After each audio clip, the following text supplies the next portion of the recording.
Salut, Dieu, c'est qui pour toi? Dieu, tout le monde parle de Dieu, le bon Dieu, c'est qui pour toi? Comment est-ce que tu te représentes Dieu? Alors, dans la vidéo d'aujourd'hui, je vais te partager une petite expérience, donc assieds-toi et puis c'est parti.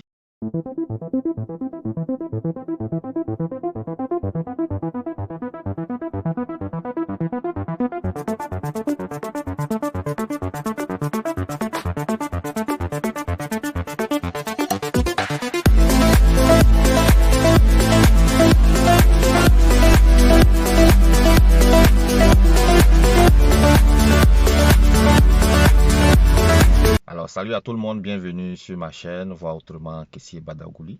Comme je vous le répète, sur ma chaîne, je nous invite à voir les choses d'une autre façon. Alors, comme je le disais dans l'introduction, Dieu, c'est qui pour toi? Est-ce que tu le vois comme un être qui est très loin de toi, un être qui est très grand, le maître suprême de l'univers? Je m'adresse bien sûr à ceux qui croient qu'il y a un Dieu sur la terre. C'est à ceux-là que je m'adresse bien sûr, parce que tout le monde ne croit pas en ça. Et c'est même bien correct comme ça. Ça permet d'aller en profondeur dans certaines questions existentielles. Alors je me disais, est-ce que tu vois Dieu comme quelqu'un qui est très éloigné, qui est très grand, qui est au-dessus de tout, celui-là qui est responsable de tout ce qui nous arrive, que ce soit bon ou mauvais, c'est lui qui permet toutes choses. En y réfléchissant, j'ai compris que depuis même que le monde est monde, il faut rappeler que le monde, le ciel et la terre, là, en tant qu'élément naturel, là, existent depuis près de 4,5 milliards d'années selon les scientifiques. Donc le monde est vieux, le monde n'est pas jeune. Mais de tout temps, de toutes les civilisations, les gens se sont toujours demandé qui était Dieu. D'autres l'ont vu très loin, d'autres l'ont vu à travers les eaux, à travers le soleil, à travers des arbres, à travers des rivières. Les gens l'ont représenté de toutes les façons. Mais pourquoi est-ce que les gens ont représenté Dieu de toutes ces façons-là? Il y a plusieurs éléments de réponse, mais ce qui me vient en tête, c'est parce qu'on ne l'a jamais vu. On ne sait pas à quoi il ressemble. Personne n'a jamais vu Dieu. Personne sur la terre. On ne sait pas, il est blanc, il est noir, c'est une femme, c'est un homme, c'est un animal. Personne ne sait. Donc chacun s'est représenté Dieu à sa façon. Et c'est bien comme ça. Chaque culture, chaque peuple, chaque civilisation représente Dieu en fonction de ses besoins, en fonction de ses us et en fonction de ses coutumes. Mais toi qui m'écoutes aujourd'hui, si j'enlève la religion, si j'enlève la spiritualité, Dieu, c'est qui pour toi? Même si on veut les associer, Dieu, c'est qui pour toi? Moi, j'ai toujours vu Dieu, c'est vrai, comme l'être suprême, mais je l'ai toujours vu à travers le prochain. J'ai toujours vu cet être suprême-là à travers mon frère, à travers ma soeur, à travers des gens qui sont très différents de moi. J'ai toujours vu Dieu en l'autre. Oui, il peut être grand, il peut être loin, mais il est aussi proche de nous. N'oubliez pas dans les 7 Écritures qu'on dit que vous êtes des dieux, mais vous mourrez comme des humains. Alors Dieu, là, je ne l'ai jamais vu comme cet être loin.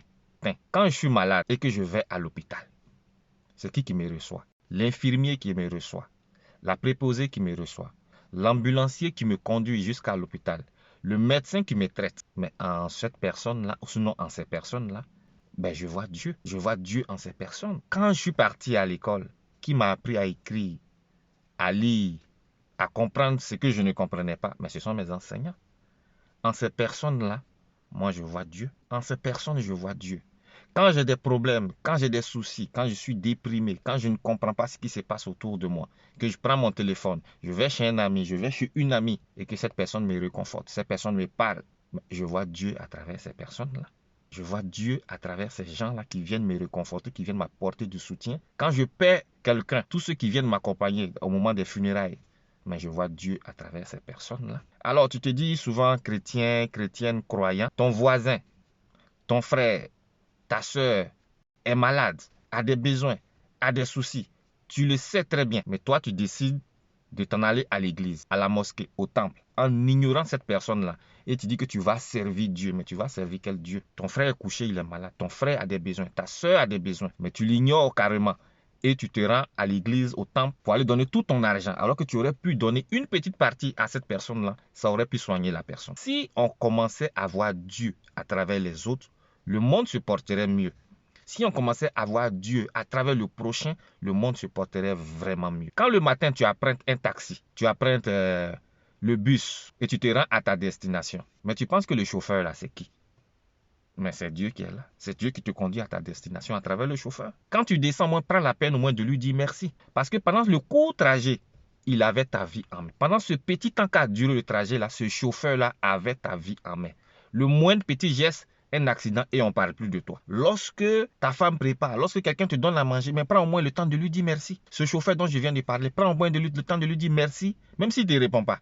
Parce qu'il y a des gens qui ne sont pas habitués à ça. Dis-lui au moins merci, bonne journée. Parce que ce gars-là avait ta vie en main. Pour ceux qui prennent souvent l'avion, vous savez, quand on finit le vol, quand on descend, souvent même à l'atterrissage, les gens applaudissent pour dire merci au pilote. Au pilote, on est prêt à faire ça, mais on n'est pas prêt à faire ça aux autres. Quand on veut sortir, tous les gens de l'avion, là, comme on les appelle, là, les hôtesses, les pilotes, là, oui, ces gars-là, ils se mettent là, à l'entrée, là, et puis on leur dit merci. Merci parce que pendant les 13 heures de vol, les 4 heures de vol, les 5 heures de vol, là, ils avaient notre vie entre leurs mains. On est prêt à leur dire merci. Pourquoi? Parce qu'on a vu qu'ils ont fait un grand travail. Mais on peut transposer ça sur les autres. Commençons à voir Dieu à travers les autres. Quand tu pries pendant des jours, pendant des minutes, pendant des heures pour un besoin, mais est-ce que tu as vu Dieu une fois qu'il était au ciel venir te donner ce dont tu as besoin? Ça marche souvent quand tu pries, mais il passe toujours à travers les hommes. Et ça, il faut que ça nous fasse réfléchir. C'est à travers les hommes que Dieu passe pour venir à ton secours. Que ce soit un pompier, que ce soit un policier, que ce soit un juge qui rend une décision de justice pour toi, favorable. Mais il faut voir Dieu à travers ces personnes. Commençons à voir Dieu à travers les gens avec qui nous vivons. Commençons à voir Dieu à travers nos femmes, nos enfants, nos amis et ceux qui sont différents de nous. Commençons à voir qu'il y a une certaine divinité en eux. Parce qu'au final, c'est avec ces personnes-là qu'on vit. Dieu, personne ne l'a jamais vu et peut-être qu'on ne le verra jamais. Mais au moins, commençons à respecter, à aimer ce qu'on voit. Dans les Écritures, quelque part, il y a Saint Jean ou je ne sais plus qui dit que si tu dis tu aimes Dieu que tu ne vois pas, cette phrase-là, c'est l'une des phrases qui me plaît le plus dans la Bible. Ce que je dis, ce n'est pas religieux, c'est plutôt spirituel.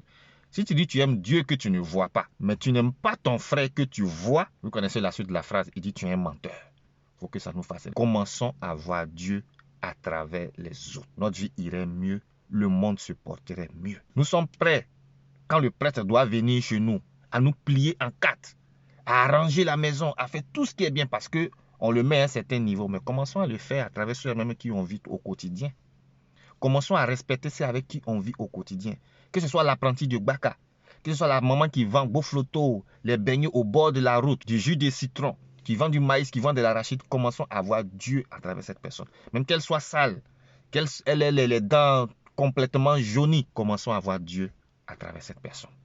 Commençons à voir Dieu à travers les gens qui viennent déposer leur CV chez nous. Même si on ne va pas les prendre, traitons-les comme des humains. Respectons-les.